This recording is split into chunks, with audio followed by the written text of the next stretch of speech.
Hi, everybody. I'm Karen McKee, and I'm here with Eric Brennan, and we're doing a series of videos to answer questions that scientists may have about making videos. And today we're going to address another question. And the question today is, should I allow commenting on my science videos? And this could be somewhat controversial. I'm not sure if Eric and I are in complete agreement on this, but maybe we are. For me, I think comments are important because they give you a lot of good feedback about what viewers like and don't like about your videos. They may have suggestions for new videos, and they really will let you know what you're doing well and what you're not doing well. And that'll help you improve in making your subsequent videos. What do you think, Eric? No, I agree. When when I was writing the paper and I put this question into, I thought a lot about this. I find comments very important because it helps me to engage with the viewer. So rather than just giving a like or a dislike to the video, if they have a follow-up question, maybe I didn't, maybe they want some more resources on something that I described, and they can add that into the video. I know the other day I was watching a video on video making, and I noticed the video makers were doing something. And so I quickly added a comment in there, what were you guys using for your camera or something like that. Within minutes, they responded, and they got right back to me. And the neat thing about that is when you put your questions or your comments on a video in the video description, or I mean in the comment section for the video, other viewers can also learn from that. And so I find it's a really good way to engage with viewers, and that's really a big part of video making for me. But you moderate, right? I do, yeah. So I don't just automatically allow comments to show up right away. So people put a comment up there. I go and check my YouTube channel regularly, and I look to make sure that those comments are ones that are have appropriate language and that are things that are make sense. If there are things that they don't like about the video, I still will allow that in there. But what I'm trying to screen out are scams, clear advertising things, and inappropriate language. But other than that, I pretty much allow any comment in there. And I think now YouTube allows us up to 60 days to either allow or disallow a comment. In your videos, you also moderate the comments, Karen? I moderate, and I allow critical comments, even if they border on aggressive or sarcastic, because what I try to do is I always respond in a respectful manner, no matter what the tone of the question or comment was. And I try to use it as an opportunity to add something more about the topic of the video. In other words, I try to use it as an opportunity for additional learning for viewers. And that seems to work out well. And I even, in one case, I had someone leave a comment that was, she was really upset because I had mentioned in this video, I was describing making videos using photographs instead of film footage. And she was annoyed because I didn't actually show how to do that in an editing program. And so what I did was I went and made a tutorial showing how to make a video using only still images. I posted it and told her about it in the comments section. And she was so excited and impressed that I had done that. She shared my video with her followers and her contacts. So she started out being very annoyed with me, but ended up being quite happy. That's perfect. Yeah, I think it's great to get feedback from viewers that allows you to do something else with your, like you did in this case, make a second video. You might, Yeah, and I might not have ever thought of making this video if she had not made that complaint.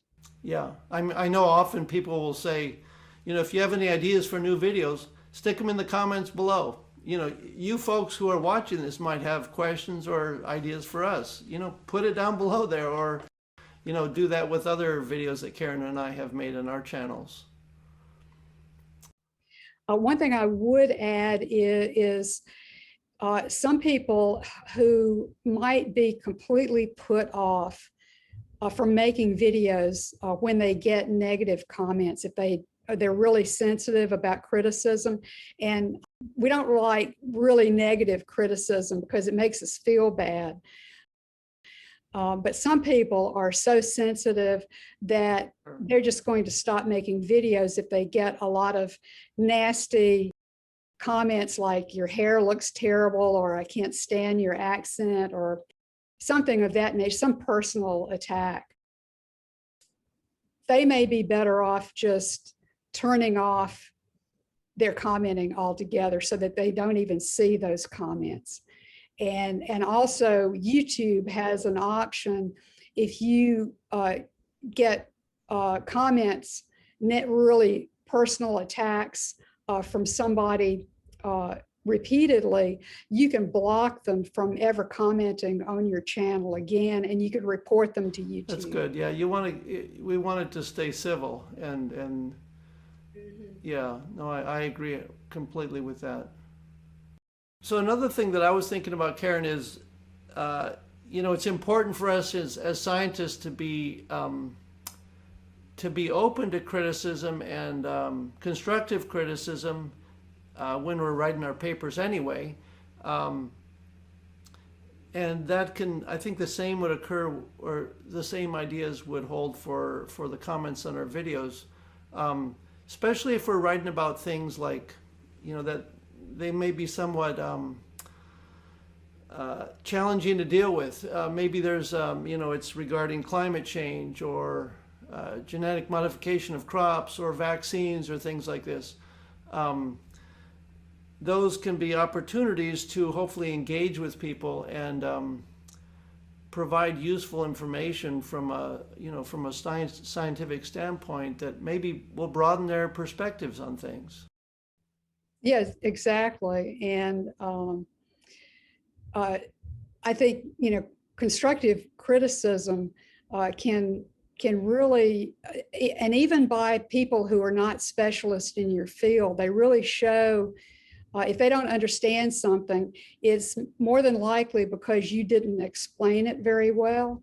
And in a video, you might get some negative comments because you weren't really clear, or you didn't provide a good analogy to allow somebody who's not a scientist to understand something about your research. And so a comment of that nature and that type of criticism can be very constructive for you if you take it, if you have the right attitude toward it. Look at it as a help and not a hindrance. Yeah, no, I agree. Sometimes comments actually have forced me to go read literature that I wasn't as familiar with. So I've appreciated that, and it's helped me to prepare to know how to respond to those comments. And then I will say, after I type in my response to the comment, I might say, if you want to learn more about this, here's a link to the paper that helped me to understand this issue. And it might be a link to your own paper or link to somebody else's paper. But I think it's a great way to engage. So I am a real big fan of the commenting part. Okay, so our tip today is to read some comments that have been left on a YouTube video about science that it could be either Eric or I, one of our videos, or it could be a science video on some other channel.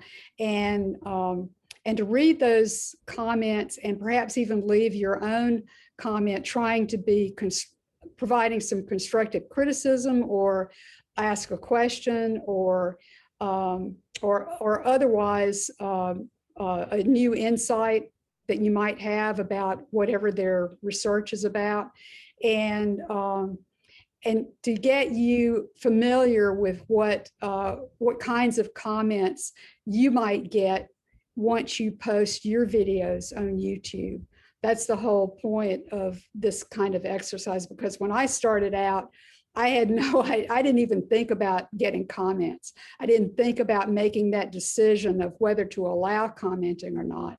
And so I think it's a good idea to have an idea in your head before you post a video about whether you want to allow commenting, whether you want to moderate your comments, or just exactly what you want to do. Eric, do you have any suggestions along those lines? So I think an important thing with comments is if you allow comments, I think it's really important to respond. I think one of the worst things that a person can do is to allow comments, whether they're moderated or not, but never respond, because to me what that shows is that you are not willing to engage. And I think it's really important to show your willingness to engage with your viewers. And you know, as a public servant scientist, I feel that's part of my responsibility, is to be willing to engage with the people who pay for the research that I am fortunate enough to do. So I take very seriously the responding to those comments in a thoughtful way. So I guess to wrap up, we're both in agreement that allowing comments will give you good feedback, assuming that you're not too bummed out by criticism. Yeah, that sounds good to me.